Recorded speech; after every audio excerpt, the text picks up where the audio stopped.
Okay, 12 o'clock, it's lunchtime. Listen to the bells.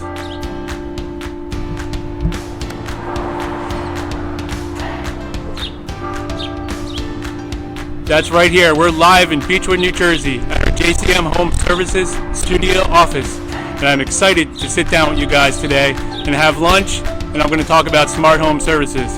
I'll let this song play out before we continue. That's what's nice about this location. We know when it's lunchtime. We know when it's 12 o'clock. That church reminds us. The church bells go off every day, and then they play a song. As you can hear the song in the background. Every day I bring my lunch. I don't like to buy if I don't have to. Plus I like to know what I'm putting in my body. So today this is what we got. Orange vitamin water. Can't beat it. Jello. Can't beat it. Chicken salad sandwich on a wrap. This is a whole wheat wrap. Sun chips. 2 cheeses, not 1 but 2. 2 granola bars. And a Nutri-Grain bar. I'll try not to chew in your face too much. But this is a lunch show, so it does come with food. I want to get some engagement on smart home services. I want to know who has one, if anybody has any questions about them, the purpose of them, and the future of them. I can tell you right now, just about 80% of the world has the Alexa or Google. It's going to be the future. Voice control is going to be the future of everything. Because people always look for convenience. We always want to do what's easier for us. Then the next most popular one is the Nest thermostat, which controls your HVAC system. Again, smart home system means everything on your phone. You control it on your phone, so you don't have to worry about getting up at night when it's too hot or cold. Click. You don't have to worry about saving energy. They have schedules in there, which automatically raise and lower the temperature during unoccupied times at night when you want to save energy. Then the next biggest one is the Wi-Fi switches. They have Wi-Fi Lutron dimmers that we use that really, really amazing. Again, on your phone, turn your lights on and off, all about convenience. And then after that, they have the cameras, which a lot of people are getting now, the floodlight security cameras. They're really, really popular. So it looks like a floodlight, but there's a camera hidden inside it. So you can't really see the camera. Then again, somebody's walking on your property at night, you'll get a notification that has a motion sensor in there, and you'll know when somebody's on your property, you'll start recording. And all these smart home systems, they all integrate to one app now. Basically, the simplest thing to start with is the Alexa and the Nest thermostat. That can get you started very easy. And a lot of people don't realize the power of the Alexa. Some people think it's annoying. A lot of people use it for like Q&A, to play music. They want to find information out. But most people only use it to about 5% of its capacity. It's unbelievable what you can do with that. We're actually going to be writing our own Alexa app for our company at some point. In the future, that's how it's going to be. Alexa, I want an electrician. Alexa, I want a contractor. You say the name and they're going to come right to your door. And the Google is pretty good. Pretty much the same as Alexa. But Google has a lot more power, a lot more apps available than Alexa. The Alexa was really smart thing, came out at a really good time. Originally when the story was when Jeff Bezos designed it, his whole idea was just to get one in everybody's house. He didn't make any money on them. He actually gave them all out for free because they were like $50 and $100. And the price it cost to make them and distribute them and get them to everybody's house, there was no profit in it for him. The only reason he did it is he knows everybody has Amazon in their house. But the integration is unbelievable. Like it's just, there's literally nothing electrical or mechanical you cannot integrate in your house with those apps. And they have a lot of other things for HVAC. They have water sensors you can put in your drain pan in case your condensate ever overflows. They have temperature sensors, so nothing ever freezes in your attic or your basement in case your heat goes out. They have valves. You can turn your water on and off. If you have a summer home, you got to turn your water off for the winter. You don't feel like driving down there. You can't drive down there. You go on your phone. Go on your phone, turn the valve off. That's pretty good. Yeah, all these systems are totally redundant. So if the internet goes out, everything goes in fail-safe mode, which is default mode, which is manual.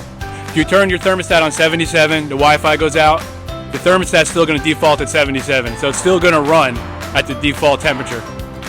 And if you want to change it back again, all you got to do is walk up to your thermostat, turn it up or down. You don't really need the Wi-Fi. It's just like an extra feature. The Nest thermostat, the back end of it is just a regular thermostat like any other one.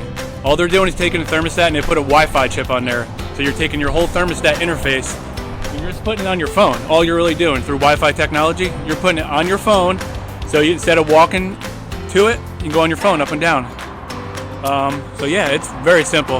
And here's a fun fact about just buying the Nest alone. Say you spend $200 on it. The amount of energy you will save is enough to buy, I would say probably save you at least $1,000 over the course of 5 years. The biggest issue that we come across with the Nest thermostat is that you have to have a certain type of wiring to make it work. You have to have what's called a common wire. And some furnaces and air handlers, they don't have that common wire. So then we have to run a whole new wire from the furnace to the thermostat to give you that proper wire, or it's not going to work. The floodlight system works just like a regular security light.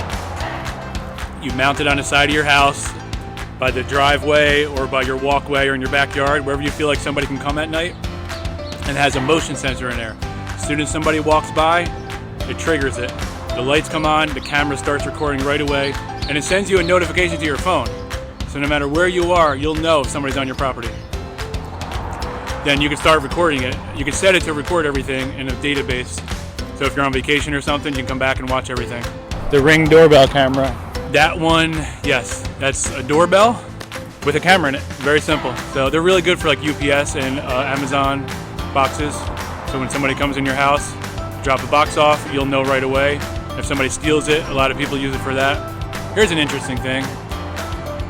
The smart home systems were around a long time ago. I would say early 70s. And the installation of them used to be a huge process. You would literally have to hardwire your whole entire house. Now it's all wireless technology, which is amazing. Some of the cameras now have batteries built in them. You just stick them on your house, hook them to your Wi-Fi, done. You don't have to hardwire everything. But the Ring does make you pay for a certain amount of data to be saved. There's only a certain amount you can save on their server, so you have to pay for the subscription. I think it's like $5.99 a month for 5 gigs. It's not bad. And you don't have to spend a fortune on a security system. You could have these fully integrated systems in your small business, and when you're not there, you can watch it. You could even integrate it to your business systems, like CRM systems. There's a lot you can do with them. They're fully integratable. You just have to get the right front-end hub. Wink is a pretty good one. It's the one I kind of like a lot. Use that one a lot. With a good trained technician, like JCM guys, we can install it within no more than 4 hours. Install, program, set up, go over to a customer. Nope, no protein shake today. I haven't had a chance to get them. There's a lot of good rebates. All these manufacturers have rebates for all of them. So if anybody's ever interested in any of them, you have to let me know which one. I have connections with the companies where we can get big discounts. They do require maintenance. People don't realize that. If you install them, you can't just put them in and walk away. You have to maintain them at least twice a year. You have to do the upgrades. Sometimes they have automatic upgrades on the firmware. Sometimes you got to plug it in, and you got to reset them, take the power off and reset it, and just check them. If you don't, that's why a lot of them fail and crash, because people don't do maintenance on them and they burn out. And yes, all the high voltage ones must be installed by a licensed electrician. A lot of people don't realize that. You can't touch 120 volts without a license. There's a lot of really good stuff they have for HVAC. They have duct temperature sensors, they have outdoor sensors, they have remote room sensors, they have filter sensors to tell you when your air filter is dirty, so you don't have to worry about changing it. All right, well, I'm gonna wrap it up. I really appreciate everybody's time, but for you to sit here and take a minute of your time and just like it, really appreciate it, guys. Have an amazing day. Stay safe. That's the most important thing, is our health. Everything else is under here. Health, safety, that's it. Thank you.